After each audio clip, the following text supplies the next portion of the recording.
This is more to vent than anything. Background. I, 34-year-old male, am married to my husband, 36-year-old male, and we recently celebrated our 7-year anniversary. I adore my husband's family. They're so lovely and warm to me.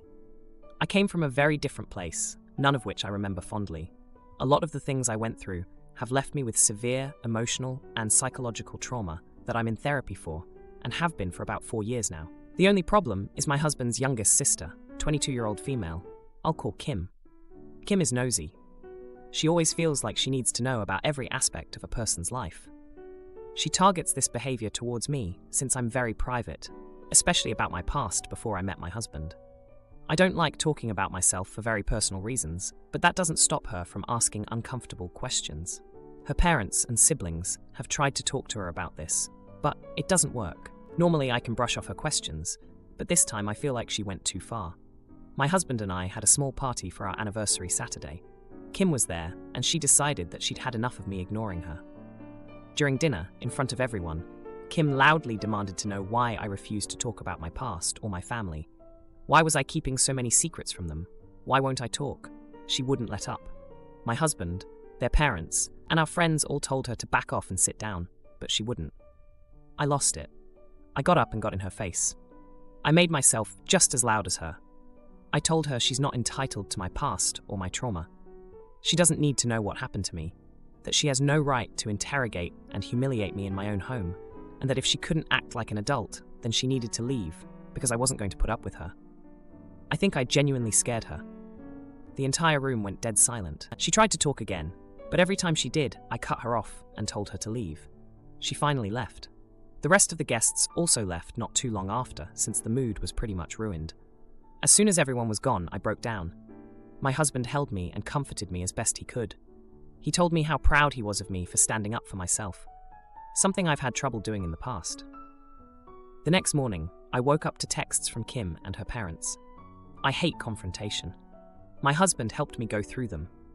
Kim was saying I made her look like a bad person for just being curious, and she expected an apology.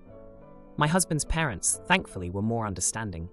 They agreed that Kim had been the one in the wrong for starting with me, and I had every right to defend myself. My mother-in-law thinks I could have handled it better and not stooped to Kim's level. My husband says I don't have to apologize, since Kim was the one in the wrong. My husband's parents said they'd talk to Kim, but we haven't heard anything. I'm really anxious. Am I the idiot for not wanting to talk about my past? Update. Hello again. I've had some people DMing me and asking for an update on the Kim situation. Unfortunately, it's not a great one. I'll keep it brief. Also, thank you everyone for your kind words. They really helped me put some things into perspective. So, we usually spend Christmas together, with my in-laws and my husband's siblings. But after the anniversary dinner, I didn't feel comfortable being around Kim for a while. My husband understood, and we talked to his parents. They agreed, and we went over to their place on Christmas Eve instead, so it would just be us. It was a nice evening. The trouble came the next day. My husband and I decided to just stay home and have a nice, lazy day in together. Around noon, my husband got a call from Kim asking why he wasn't at their parents' house, and they were going to start opening gifts soon. My husband explained that we spent Christmas Eve with them and chose to stay home today. Kim got upset. She said this wouldn't happen if I just stopped being weird and talked about my past. Here's where things get difficult. My husband got angry with Kim. He's one of the very few people that I have opened up to, and he's pretty protective of me because of it. He told her that my not talking wasn't the problem, but her nosy behavior was. If she would just leave me alone, there wouldn't be an issue. That her attitude was the reason we couldn't get together and have fun, because she just wouldn't let it go. He even told her that until she could grow up and respect my boundaries, she was going to see a lot less of us, which really upset her. I could hear her crying before my husband hung up the phone. We cuddled the rest of the day. I love my husband so much, and I'm really grateful he has my back. Kim has been making posts about people not wanting to be honest and hiding dangerous secrets. It's a little scary. I don't understand why she's doing this. I don't think I'll update again. I don't want someone I know to find this.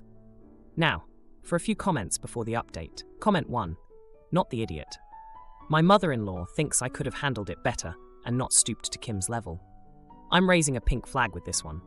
Kim kept gunning for you, and as you said, you lost it. You were defending yourself. If Kim had been hitting you, you would have the right to punch back. Tell my mother-in-law that you also need an apology from her for this and for raising her daughter to be a verbally hurtful brat. Kim was harassing you, flat out, and you have more than a right to defend yourself. Explain this to my mother-in-law in no uncertain terms and block Kim from everything. She has no place in your life until she changes her behavior and apologizes sincerely for traumatizing you. Comment 2, not the idiot. I think you handled it brilliantly. People like Kim need to be confronted like that. She can dish it, but she can't take it. She thought bullying you in a semi-public setting would get what she wanted. But instead, she got what she deserved. So she's playing the victim. Boo-hoo. Play stupid games. Get stupid prizes. The only response to her whining text should be, when you are ready to apologize and act like a decent, mature adult, you are welcome back. Until then, you are not. And that message should come from both you and your husband. Now for the update. Hello again. First off, thanks to everyone who reached out after my last post. Your comments were a lifeline when I was drowning in stress.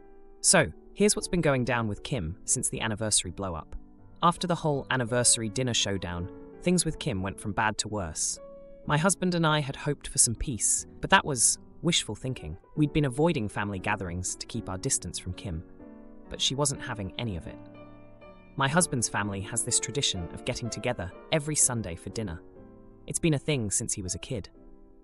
We'd skipped a few Sundays after the incident, but his mom's birthday was coming up, and we couldn't miss that. We thought it would be safe, a ceasefire for the sake of celebration. We were wrong. We arrived at my in-laws' place, and everything was fine at first. The house was filled with the smell of homemade lasagna, my mother-in-law's favorite. We all sat down, and the chatter was light and easy. Then Kim walked in, late as usual, and the tension spiked. She sat down across from me, and I could feel her eyes boring into me the whole meal. After dinner, when everyone was lounging in the living room, Kim cornered me while I was alone getting a drink. She started off with a half-hearted apology, saying she was sorry if she'd upset me, but that she felt like I was keeping my husband away from his family. I tried to keep my cool, told her it wasn't like that, but she wasn't listening. She said she'd seen me talking to her brother, my husband's older brother, at the party, and thought it was suspicious that I'd confide in him, but not the rest of them. Now, let me clarify something. My husband's older brother and I share a love for old cars. We'd been chatting about a restoration project, nothing more, but Kim had concocted this whole narrative in her head that I was spilling secrets to him and excluding everyone else. I tried to explain, but she cut me off, saying she knew I was hiding something big and that she'd find out one way or another. I was so taken aback by her accusation that I just walked away, my heart pounding. I found my husband and told him we needed to leave. He saw the look on my face and didn't ask any questions. We said our goodbyes and got out of there. The next few weeks were a blur of avoidance and anxiety. My husband and I were a united front, but the strain was showing. We'd have quiet nights in, trying to forget the drama, but it was like a shadow hanging over us. Then came the misunderstanding that threw everything off course. One evening, my husband's phone buzzed with a message from Kim. She'd sent a photo of a man I didn't recognize, claiming she'd seen me with him at a coffee shop, getting cozy. She was accusing me of cheating on my husband. My husband showed me the message, his face a mix of confusion and hurt. I felt sick. I'd never seen the man before in my life. We realized Kim must have followed me one day when I met with my therapist, who happened to be a man. She'd taken a photo from a distance, and the angle made it look like we were closer than we were. We were furious. My husband called Kim and put her on speaker. He demanded an explanation, and after some back and forth, the truth came out. Kim admitted she'd been following me, trying to dig up dirt. She thought if she could prove I was untrustworthy, I'd be forced to reveal my past. My husband was livid. He told her that she'd crossed a line and that her actions were not only invasive, but harmful. He explained that the man was my therapist and that her assumptions were not only wrong, but damaging. Kim was silent for a moment, and then she started crying, saying she just wanted to protect her brother. We ended the call with my husband warning Kim to stay away from us until she could respect our privacy. It was a mess, and we were both shaken up. The trust was broken, and we didn't know how to move forward from there. Kim has since been posting vague things online about trust and betrayal, which doesn't help the situation. It's like she's trying to paint herself as the victim in all this. It's frustrating and exhausting. Now, for the next story. My husband and I were married this past summer. It was a family-only event. The only friends invited were the maid of honor and the best man. We wanted it small. In total, there were a bit over 60 guests. Only one of my parents' siblings has children, my uncle with 6 to be precise. We joke that he made up for none of my aunts having kids. I'm an only child. Only one of my cousins is close to me, and I strongly wanted him and his girlfriend, who I'm also close to, in attendance. When I brought that up to my mom, she insisted that if I invite him, I also need to invite his siblings for fairness. That wasn't the plan initially, but whatever. An extra 5 guests.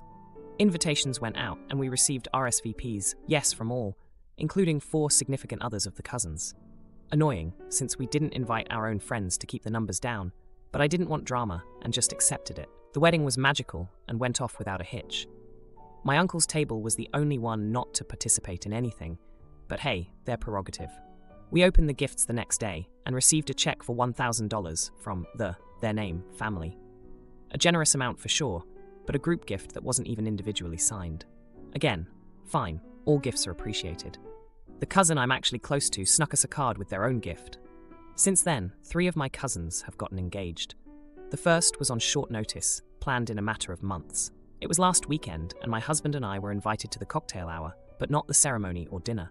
Yet again, fine. It was only a 2-hour drive, so easy enough to pop over and then head home the same day. We said hi to everyone, but left early since it was mostly their friends, with very few people we knew. Our gift was $250. Yesterday, I was shocked to see my newlywed cousin was calling. I figured she was doing the give a call instead of a formal thank you note thing. Nope, it was to berate me for being a selfish person and only gifting her a fraction of what she gave me. I was confused because the gift we received was technically from 7 couples. Her name wasn't even on the card. I tried to explain this since we really don't have the money to be gifting $1,000 for multiple weddings. She hung up on me.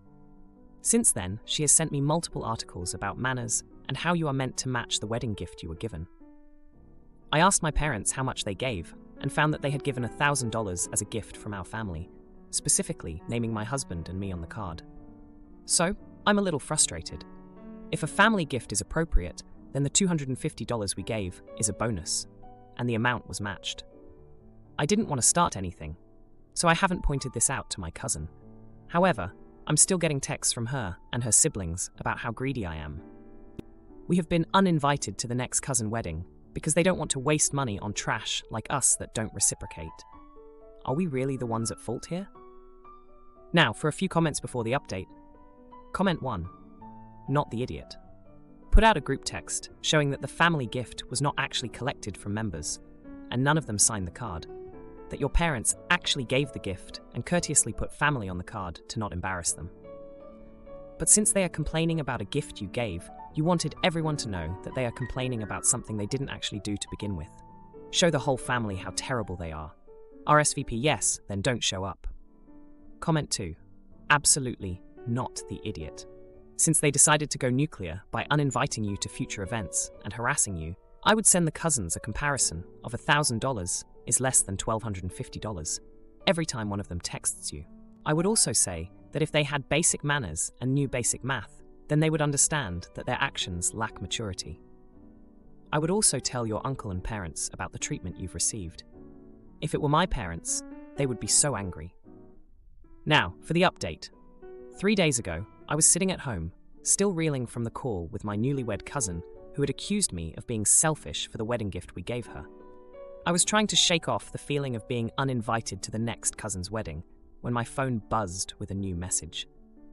It was from the cousin I'm actually close to, the one who had snuck us a separate wedding gift. He wanted to meet up and talk, saying it was urgent. We met at a local coffee shop the next day, and he looked more serious than I'd ever seen him. He explained that he overheard his sister, the one who had called me, bragging to their other siblings about how she manipulated the situation. Turns out, she had convinced my uncle to write the $1,000 check for our wedding, knowing full well that it would set a precedent for the gifts at their own weddings. She had planned to guilt-trip us into giving more than we could afford. I was shocked.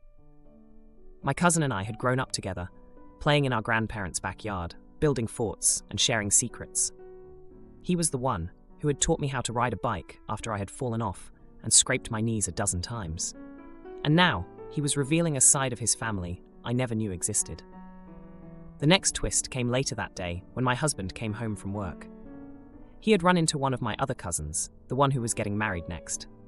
They had a confrontation right there on the street.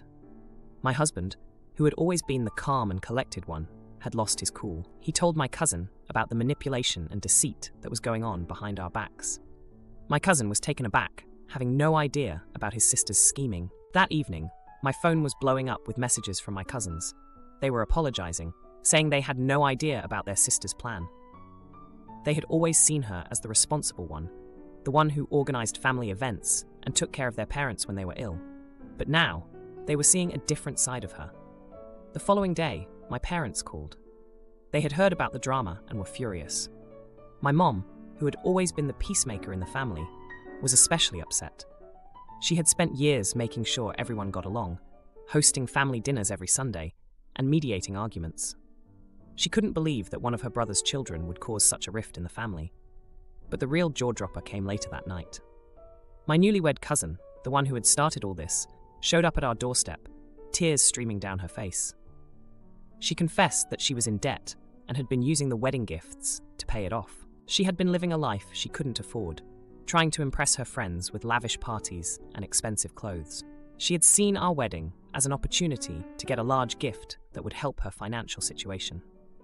I was torn between anger and pity. This was the cousin who had always been the life of the party, the one who had convinced me to go on a spontaneous road trip across the country after high school. We had shared so many memories, and now she was standing in front of me, broken and desperate. We talked for hours that night. She apologized for her behavior and for putting such a strain on our relationship. She promised to make it right with the rest of the family and to start living within her means. Now, for the next story. I, 25-year-old female, worked for a university from the age of 18 to 21. For many years, I felt university wasn't for me. Although I had good grades, my self-esteem was pretty low, and I thought I wasn't good enough for university and couldn't even afford it. I worked as an assistant for various departments, and many of my colleagues who taught students said they could see my potential. They finally encouraged me to apply. I decided to apply for the university and got in. I was accepted onto 4 scholarships designed for students with lots of potential, so I no longer had to worry about applying for student loans and not being able to afford it. Last year, I was meant to be in my final year of university, and I should have graduated. However, a student was making up rumors about me and this lecturer having an affair, which didn't happen. The university soon picked up on these rumors and started their own investigation. At first, the lecturer and I had to stay separated, which meant I missed half the classes, as she was one of 2 who was teaching me for that year. 2 months later, the lecturer got suspended with full pay. 5 days later, the university sent me an email to my personal email account, informing me that I was being suspended, not allowed on university grounds, and not allowed to contact anyone at the university. The staff who were investigating these rumors fully believed that we were having an affair, and we were suspended for 9 months so they could find evidence of our affair. As a result of their 9-month investigation, I ended up failing the final year, and now I have to retake it. While suspended, these rumors about the affair were spreading around the campus fast, and everyone knew. I had a friend who I now consider my best friend, who made contact under a secret Snapchat account. He asked for my account, and he said he fully believed me, and started doing his own investigation to find out who it was. To keep it short, after speaking to various students, he finally found some evidence that it was a student who made up the rumors. He reported it to the university, providing concrete evidence, and took it to the investigation team. They closed the report and allowed us back to campus, but the student didn't get suspended or punished. All she was made to do is retake the 3rd and final year, and she had to pay for it, whereas I didn't. Now, I'm in class with her, and she struggles a lot. She keeps requesting my help due to me always understanding the assignments, and the fact that I know what to do. She's fed up with me saying no, and spoke to our former classmates, and now they are saying I'm a jerk because I'm keeping a grudge against her because of what she did, and the fact that I nearly lost a degree, which I haven't. They state I should help her out. Am I the idiot for refusing to help her when she nearly cost me a degree and a teacher her career? Now, for a few comments before the update. Comment 1. Not the idiot. That's the scorpion that stings the fox because it's their nature, but in fact they missed and the fox swims off. The scorpion can't swim after all, screaming for the fox to save it. No.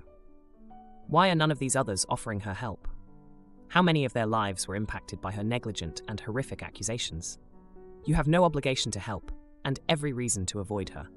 Anyone saying you're wrong for holding a grudge is not the type of people you want to deal with, because they have a skewed set of morals and no sense of proportion. It's your call, but not the idiot if you don't help. Comment 2. What? Wow. What a story. I'm very sorry for you. No, not the idiot. This person is objectively dangerous. Stay away for your safety. Think of the most neutral way to say that she really messed you over. And it's just a practical matter to stay away. No need to be nasty. It's sensible. How quickly the truth of that sinks in is not your concern. Now for the update. Hey everyone. A lot has happened since my last post. I wanted to give you all an update on the crazy situation at my university. So, after the whole mess with the rumors and the investigation, I was back on campus, trying to focus on retaking my final year. It was tough, not just because of the workload, but because I was in class with the same student who started the rumors about me and the lecturer. Let's call her Sarah for the sake of this story. Sarah was struggling big time. She kept asking me for help with assignments, but I kept turning her down. I mean, why should I help someone who almost ruined my life? But after I said no a few times, she started talking to our former classmates, and suddenly, I was the bad guy. They were all like, you should let it go and help her out. But I wasn't having any of it. Now, here's where things get even more twisted. Remember my best friend who helped me out by doing his own investigation? Well, he's been a rock for me through all of this. But I found out something about him that I never would have guessed. He had a thing for Sarah. Yeah, the same Sarah who caused all this drama. Turns out, while he was investigating, he got to know her and started to fall for her. He never told me because he knew how I felt about her. But as they say, the heart wants what it wants, and he couldn't help himself. He was torn between his loyalty to me and his feelings for her. One day, I caught them together at a coffee shop off campus. They were sitting close, laughing, and it looked like more than just a friendly chat. I felt so betrayed.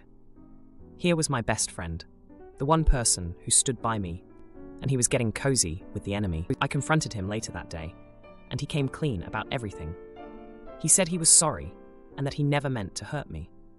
He explained that he started seeing Sarah in a different light after spending time with her. He believed she was genuinely remorseful about what she did, and that she deserved a second chance. I didn't know what to think. I was angry, hurt, and confused. Part of me wanted to cut them both out of my life, but another part of me wondered if I was being too harsh. After all, everyone makes mistakes, right? But wait, it gets even crazier. The lecturer who got suspended?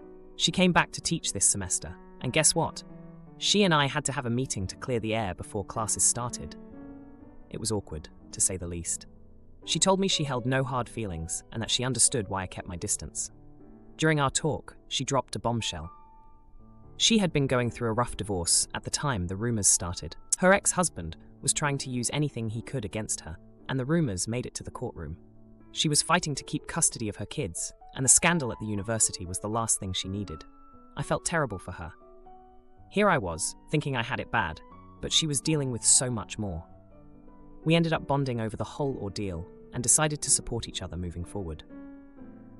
Now, back to Sarah.